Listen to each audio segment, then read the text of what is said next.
Ndị otu Polling Unit Ambassadors of Nigeria PUAN na-ehichapụ bekee ngalaba Anambra State akpọtụrụgo onye isi ụlọọrụ Anambra Broadcasting Service ABS bụ Sachido Obidegwu iji wee yọọ ka ha na ụlọọrụ mgbasa ozi steeti dị iche iche jikọta aka ọnụ na nkwadebe maka nhọpụta zugbe 2023. Ndị ọbịa ahụ bụ onye nnọchiteanya ha na steeti a duru ha bịa n'isi ụlọọrụ ABS dị n'Awka bụ Maazị Anthony Nnebedum. Gele akụkọ njem a ha bịara n'uju.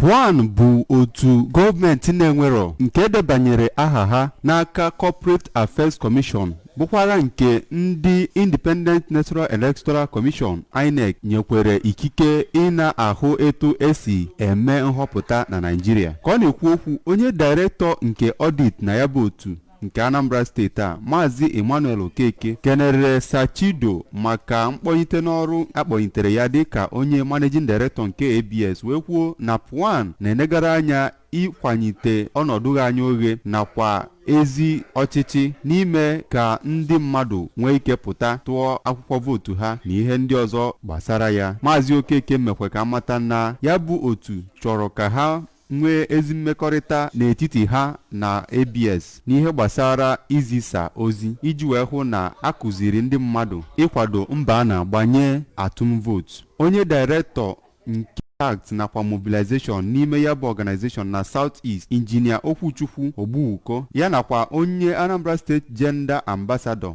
nke PUAN Ambassador Stella Maris Ogugwo kwuru na ha ga-enyocha etu esi eme nhọpụta na Nigeria ma nyekwa mpụtara ya n'aka ndị INEC. Na nzaghachi ya, Sachido mere ka ha mata na ya bụ ezi mmekọrịta n'etiti ụlọọrụ abụọ gaa n'iru iji wee hụ na emere nhọpụta nke afọ na-abịa abịa nke ọma. Onye isi ABS ahụ gwara ndị otu ahụ ka ha gbaa mbọ leba anya n'okwu ndị dịgasị mkpa na-apụtakarị n'oge a na-atụ vootu dịka ire ma ọ bụ igo ikikere dịrị mmadụ ịtụ vootu nakwa ihe ndị ọzọ so ya.